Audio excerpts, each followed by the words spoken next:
À son apogée, Joe disposait d'une certaine fortune que l'on estime à un peu plus de 10 millions d'euros. Joseph est né dans le Kansas où il grandit dans une ferme. À 5 ans, le garçon est tristement victime de viol de la part d'un enfant plus âgé.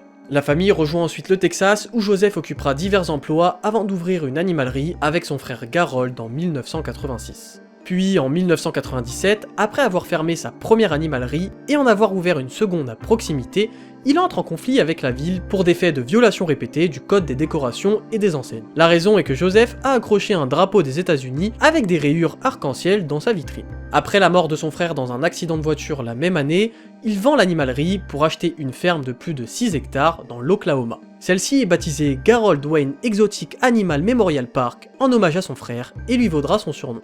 En 1999, alors que des enquêteurs découvrent un grand nombre d'émeus sous-alimentés au Texas, Joe se porte volontaire pour les capturer et les recueillir dans son parc. Au cas où tu ne verrais pas ce qu'est un émeu, grossièrement, c'est une sorte d'autruche originaire d'Australie. Les autorités locales, étant complètement dépassées par la situation, acceptent. Mais Joe va utiliser un fusil de chasse, en tuer une partie et être accusé de cruauté envers les animaux. Mais comme les émeus sont considérés comme du bétail, les tuer n'est pas illégal au Texas.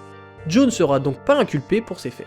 L'année suivante, il adopte ses premiers tigres qu'il nourrit avec des carcasses entières de chevaux, dont une partie qu'il tue lui-même. En parallèle, Joe présente une émission de télé-réalité qu'il diffuse en ligne depuis son zoo et fait le tour des foires pour donner des spectacles avec ses tigres. Quelques années plus tard, le zoo est cité à plusieurs reprises pour des violations de lois fédérales sur le bien-être animal.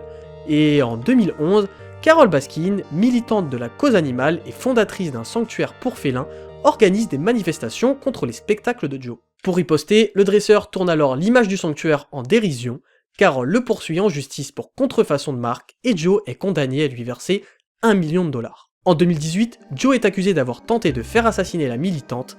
Les faits remonteraient alors à 2017, lorsque Joseph aurait embauché un agent du FBI sous couverture qui se faisait passer pour un tueur à gages. Joe Exotic proposait alors 10 000 dollars à quiconque tuerait Carole. Lors du procès, Joseph est reconnu coupable de 17 chefs d'accusation fédéraux, de maltraitance envers les animaux et de 2 chefs d'accusation pour complot visant à tuer la militante. Joseph purge actuellement une peine de 21 ans dans une prison fédérale des États-Unis.